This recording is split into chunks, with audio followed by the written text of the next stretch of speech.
Hi, my name is Sarah Gibson, and I'm here to talk to you about the Boost Your Research Reproducibility with Binder workshop run by the Turing Way community at this year's Research Software Camp event. The Turing Way is an open source, community driven guide to reproducible, ethical, inclusive, and collaborative data science.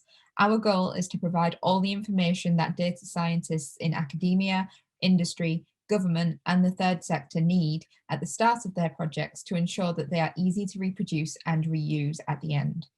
One tool that the Turing Way advocates for is Binder.